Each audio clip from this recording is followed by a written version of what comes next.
Welcome to the deep dive.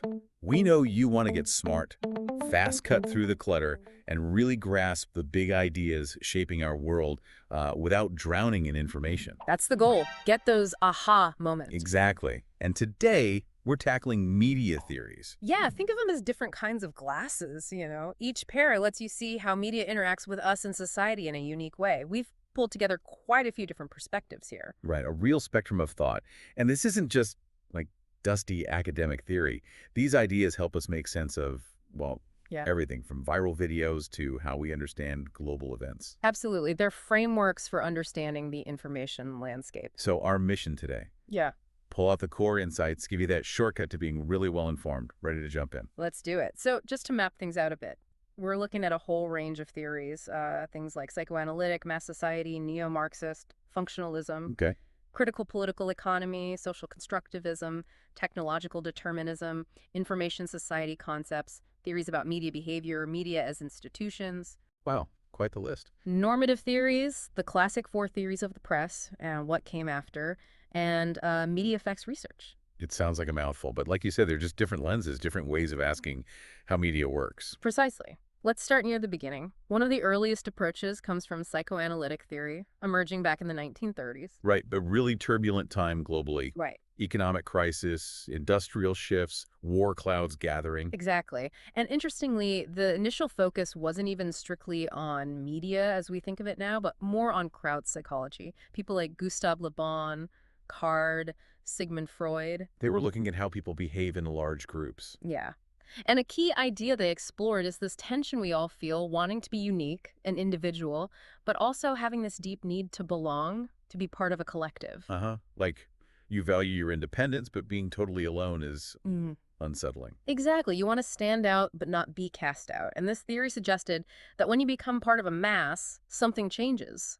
Well, the individual becomes more suggestible, more emotional, more likely to just accept what others are saying. There's this process of identification kind of shedding the burden of your individual self and maybe even reverting to more sort of primitive or instinctive behaviors. Rational thought takes a backseat. Okay. And back then, media meant mostly print, maybe early radio, very early TV. That's right. Print was dominant. Radio was still quite young. TV was nascent, not the 247 digital flood we have now. So how did this crowd psychology idea connect to media? Well, the breakthrough was realizing these same psychological dynamics could apply to the media audience, even though they weren't physically together. Right. Even if you're listening to the radio alone, millions might be hearing the same thing. It creates this sense of an imagined community, a feeling of belonging, even if it's illusory. Makes sense, like watching a huge live event on TV. You feel connected. Has this theory evolved? Yes, definitely. Later psychoanalytic thought, focusing more on the psychology of self, actually sees more positive roles for media. Such as, Things like providing models for behavior, ways to solve problems, showing us what society values, fostering empathy, maybe even acting as a substitute for real relationships sometimes, and definitely offering escape and relaxation. okay, so a more nuanced view developed over time. Now, what about the theory of mass society? Sounds like it comes from a different angle. It does. This theory is really rooted in the massive changes brought by industrialization, urbanization, migration, rising literacy. A period of major social upheaval. Right. The core idea, linked with thinkers like William Kornhauser, is that people were being pulled away from their traditional roots, family, community, church. They felt increasingly isolated, sort of anonymous atoms in a huge impersonal mass. So feeling disconnected even while living closer together in cities, how does media fit into this picture? The theory argues that in this mass society, powerful institutions become really interconnected, and media content tends to align with or serve the interests of those holding political and economic power, meaning it might limit critical perspectives or alternative views. The dominant narrative gets amplified. So media reinforcing the status quo, potentially. What are the characteristics of this mass society view? Key things are the sheer large scale of society, an atomized audience, as Katz called it, people feeling isolated, media becoming more centralized, fewer owners, communication being mostly one way, from media to audience, people looking to media more to figure out who they are, and yeah, a risk of media being used for manipulation or control because people lack those older social anchors. Sort of a bleak outlook, isn't it? It can be, yes. It highlights potential vulnerabilities. Okay, moving on to neo-Marxist theory. This Yeah. obviously builds on Marx, but with a twist. Exactly. Traditional Marxism focused heavily on economics, class struggle. Yeah. Neo-Marxism brings ideology front and center. Ideology meaning like the dominant ideas and values in society. Precisely. The ones that often help maintain the existing power structures. Neo-Marxists see media as key tools used by the ruling class, the bourgeoisie, to maintain ideological control over the working class. So it's about controlling the means of symbolic production, the ideas, the stories, and this links directly to media ownership, right? Media concentration. Yes, that's a core assumption. Mm-hmm. If the dominant class owns the media, the theory goes, the media will naturally operate in their interests. Oh. By reproducing exploitative relationships, making capitalism seem natural or inevitable, and essentially shaping reality in a way that benefits the powerful. Think about how dissent is crushed in authoritarian states. That's an extreme example. The source mentions Herbert Marcuse and false needs. What's that about? Marquise argued that the capitalist system, through media and advertising, creates artificial desires in people. Like needing the latest phone or fashion trend. Exactly. Things you don't really need for genuine fulfillment, but the system encourages you to want them. These false needs distract people from their real interests and keep the consumerist cycle going, reinforcing the system. A powerful critique of consumer culture. Okay, let's switch gears completely. Functionalism. This sounds, well, more positive. It offers a very different perspective, yes. Functionalism became prominent in the 60s and 70s. It views society like a biological organism, a system of interconnected parts. And media is one of those parts. Right. Each part, including mass media, performs specific functions that help maintain the overall stability and smooth running of the social system. So media helps keep things in balance, helps society function. Not about conflict, but about order. That's the main thrust. It's seen as a self-regulating part of the system contributing to equilibrium. What are the key functions media perform, according to this view? Several big ones. Informing people, the surveillance function, helping people understand how things fit together, reinforcing social norms, that's social correlation, passing on cultural values, continuity, providing entertainment and escape, and sometimes mobilizing people towards certain social goals. Seems like a broad range of necessary roles. Functionalists argue media are vital for integration, cooperation, order, adaptation, mobilization, releasing tension, and ensuring values continue over time. But I guess a criticism might be that it overlooks conflict and power struggles. That's often pointed out, yes.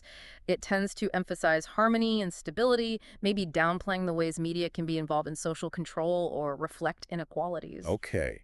Now, critical political economy. Sounds like we're back to power and economics. We are. This perspective is seen as following on from neo-Marxism and directly challenging functionalism. It zooms in on media ownership, control structures, and how market forces shape everything. So it's asking, who owns the media, and how does the drive for profit influence the content we get? Exactly. It sees media institutions as fundamentally part of the economic system, closely linked to the political system, not as neutral observers. What are the results of this, according to the theory? Well, things like media focusing on large markets to maximize profit, potentially ignoring smaller audiences, content becoming more similar, less diverse, as everyone chases the same big audience, avoiding expensive or risky content like deep investigative journalism if it doesn't pay, neglecting niche interests and marginalizing voices that challenge the economic or political consensus, maybe not through censorship, but just because they don't fit the commercial model. And this leads to things like media concentration. Yes, increasing concentration of ownership is a major focus. Also, the weakening of public service media, growing information inequality, where quality info costs money, cross-ownership, media moguls getting into politics, corporations using media for their own interests. It paints a picture of media heavily constrained by economic logic. A sobering view. Okay, let's shift again. Social constructivism. This sounds like it's about how we build our reality. That's the core idea. It argues that society, its structures, its rules, even what we think of as reality, isn't just there. It's actively constructed by people through communication and social interaction. So reality is something we create together. In a sense, yes. And it means these constructs can be changed. Media plays a huge role here by providing the symbolic materials, the images, stories, interpretations we use to build that shared understanding. So media isn't just reflecting reality, it's providing the building blocks for it. And these are always interpretations. Pseudo-reality. Exactly. Social constructivism says all media content is an interpretation, a representation shaped by choices and perspectives. It offers meanings, but crucially, audiences don't just passively accept these. We interpret the interpretations. Yes. We negotiate meanings based on our own experiences, social groups, beliefs. We can accept, modify, or reject the meanings media offer. Which makes the idea of purely objective reporting impossible, right? Because selection and interpretation are always involved. Pretty much. Concepts like gatekeeping, who decides what gets reported, and agenda-setting media telling us what to think about, if not what to think, are key here. As is preferred reading, the meaning the producers intend, which often aligns with dominant views, but which audiences might resist. Fascinating. Okay, now for something quite different. Technological determinism. The name says it all, really. Yeah. Technology drives change. That's the essence of it, yes. A media-centric view. It argues that changes in communication technologies are the primary engine of social and cultural transformation. Technology itself forces change. So it's less about the content and more about the tech itself. Print, radio, TV, the internet. Fundamentally, yes. This view suggests communication tech is the foundation of society. Each technology favors certain kinds of communication, certain kinds of content. The order in which tech is adopted shapes social change. Big communication revolutions lead to big societal revolutions. And the Toronto School, Innes McLuhan, are key here. Very much so. They focused heavily on how electronic media, especially, change our senses, social structures, our very perception of time and space. McLuhan's "The medium is the message" captures this perfectly. Right. It's not what's on TV, it's the fact of TV that matters most. That's the core idea, that the technology itself shapes us and our society far more profoundly than any specific show or message. Ugh. They saw media homogenizing culture and fundamentally directing history. Okay. Closely related, perhaps, is the concept of the information society. Very relevant today. Extremely relevant. It describes a society heavily dependent on complex electronic information and communication networks, where creating, distributing, and using information becomes a primary economic and social activity. The idea originated in Japan in the 60s, with information becoming the key commodity. Yes, with thinkers like Yoni Masuda. The idea is that information and knowledge surpass industry or raw materials as the most valuable resource, and these technologies permeate everything. And having better access to information gives you a competitive edge. Definitely. For individuals, businesses, nations, access and the ability to use information are crucial for success in this kind of society. What are the defining features?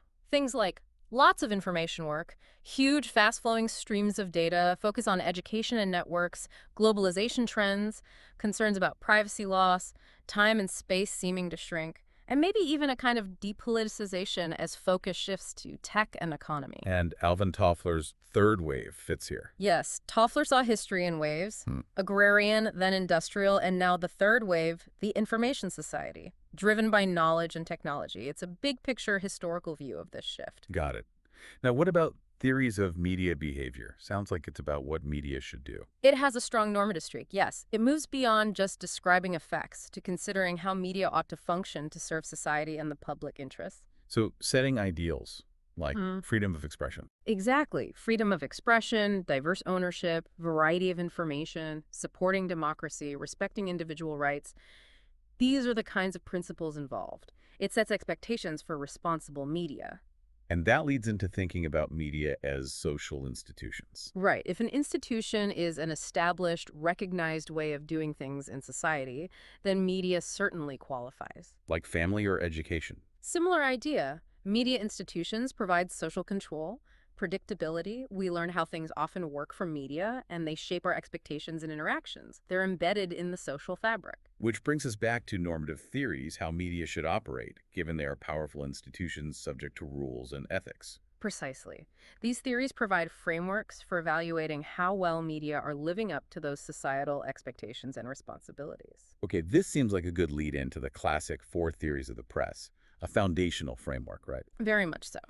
Developed by Siebert, Peterson, and Schramm in 1956. It was an early attempt to link media systems directly to the political systems they operated within. Came out of that post-WWII context, thinking about press freedom and responsibility. And the 4 are authoritarian. Where media is subordinate to state power, serves the rulers, dissent is suppressed. Libertarian. The free marketplace of ideas. Media totally free from government control, seeking truth through open debate. The press as a check on power. Social responsibility. Acknowledges freedom, but adds obligations to society. Media as a public trust, needing self-regulation, ethics, serving the public interest, acting as a watchdog. And Soviet. Rooted in communist ideology, media owned by the party, acting as a tool for building communism, propagandist, educator, agitator for the state's goals. A clear spectrum. But these have been criticized and updated, haven't they? Absolutely. They're products of their time. McQuail, for instance, added 2 more in the 80s to reflect other realities. That's aware. The developmental theory focused on media in developing nations. Here, media's main role is seen as supporting national development goals, economic progress, national unity, cultural identity, even if it means less press freedom in the Western sense. Okay, context matters. And the second? Democratic participant theory. This came partly from new tech possibilities and a critique of centralized media. It emphasizes the right of citizens and groups to access media, to participate, to have their voices heard. It champions local, alternative, community-based media. So moving beyond the big state market models. And Helen and Mancini offered a more recent framework, too. Yes, their 3 models of media and politics from 2004 provides a more contemporary way to compare media systems, focusing on the media politics link. Right. Okay, let's shift to some influential schools of thought. The Frankfurt School first. Critical perspective. Very critical. Active in the 20s and 30s, these intellectuals were trying to understand why revolutionary movements hadn't succeeded in industrialized Europe, despite the conditions Marx predicted. And they blamed the culture. Partly, yes. They developed the idea of the culture industry. They saw mass media film, popular music, radio as a powerful, monopolistic industry churning out standardized cultural products purely for profit. And this had a negative effect. They argued it made audiences passive, consumerist, and uncritical. Culture became a commodity, entertainment that distracted people from real social problems and inequalities, rather than enlightening or challenging them. Standardization killed creativity and critical thought. A pretty damning view of mass culture. How did the Birmingham School differ? They came later, right? Yes, 1960s, 70s Britain, the Center for Contemporary Cultural Studies. They took a more socio-cultural approach, focusing on popular culture, subcultures, and crucially, the active audience. Less top-down than Frankfurt. Active audience, meaning people aren't just manipulated. Exactly. They emphasized how real people, real social groups, actually use and interpret media in their everyday lives. They studied youth subcultures, for example, looking at how they use music, fashion, media to create identities and meanings, sometimes even resisting dominant values. So culture isn't just imposed, it's negotiated. Stuart Hall's encoding-decoding model fits here. Perfectly. Producers encode preferred meanings into media texts, but audiences decode them. They might accept the intended meaning, negotiate a different one based on their own lives, or even oppose it entirely. So much more agency for the audience, a more dynamic picture. Definitely. They saw popular culture as a site of struggle and negotiation over meaning, not just a tool of domination. They looked closely at language, ideology, representation in media texts. Okay. And revisiting the Toronto School, Innes and McLuhan, their core idea was? Technological determinism. The medium is the message. The communication technology itself, print, electronic, digital, is the key force shaping society, culture, and even how we think. More important than the specific content. Right, the global village idea, shrinking time and space. Exactly. How technology alters our senses and social organization. Let's clarify mass culture versus popular culture. They sound similar. They overlap, but there is a distinction.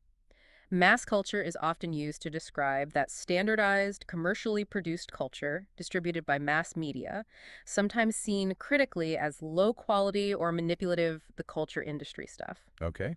And popular culture. Popular culture is generally seen as more dynamic, more diverse. It's the culture that people actually engage with, shape, and make popular themselves. It implies more audience agency and connection to specific tastes and practices, less imposed from above. So popular culture is what resonates with people. Mass culture is what's pushed at them, roughly. That's a decent way to think about it, yeah. Popular culture involves more active consumption and meaning-making by audiences. Got it. Now, the huge topic, globalization of culture and media. Yeah, impossible to ignore. It's about that increasing interconnectedness, economic, social, cultural, political, across the globe.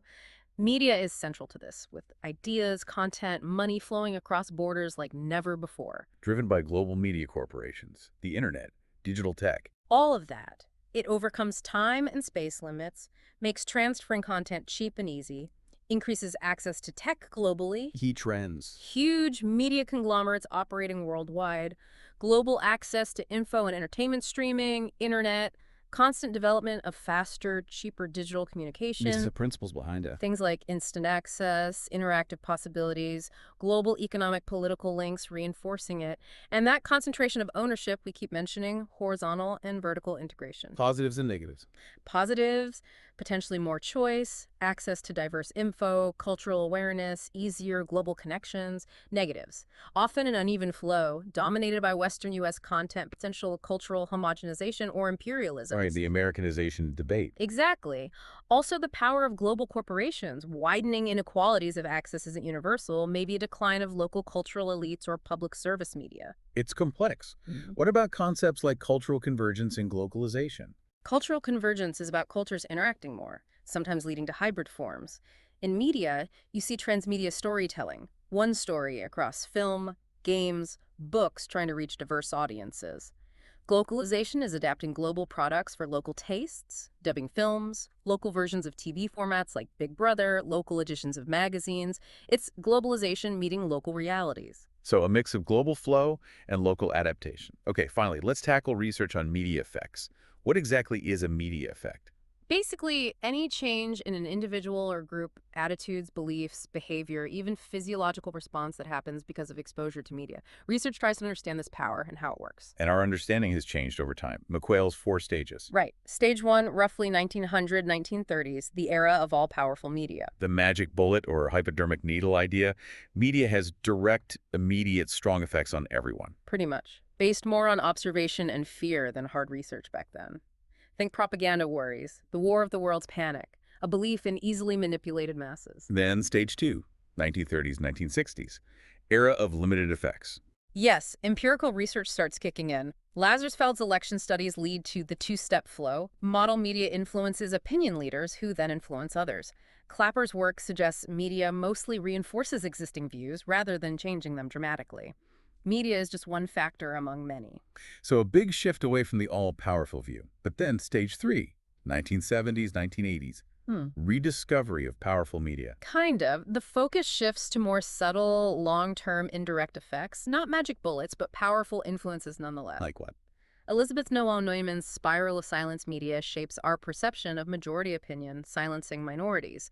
McCombs and Shaw's agenda-setting media tells us what to think about. Grubner's cultivation theory, long-term TV exposure, shapes our view of social reality, like making us think the world is more violent than it is. So powerful effects, but cumulative and cognitive rather than immediate behavioral changes. And finally, stage 4, 1980s present. Era of negotiated influence. This reflects our current understanding. Media are influential, but audiences are active. They interpret, negotiate, resist. Hall's encoding decoding is key here. Media influence what we think about, maybe frame issues, but audiences aren't passive dupes. There's a lot of focus now on complex effects, violence, screen time, globalization impacts, the blur between news and entertainment. It's a dynamic interaction. And there are many ways to categorize effects, right? Level, domain, strength, intention, time. Absolutely. And tons of specific effects have been studied: reinforcement, boomerang, sleeper effect, habituation, imitation, third-person effect. It's a vast field. Understanding these is crucial for navigating today's media world. No kidding. It seems like both positive and negative influences are constantly at play. Definitely. Media can connect us, inform us, entertain us, but also potentially contribute to anxiety, aggression, distorted views. It's a double-edged sword. Well, this has been a truly comprehensive journey through so many ways of thinking about media. These theories really do give us tools to analyze what we see and hear every day. I hope so.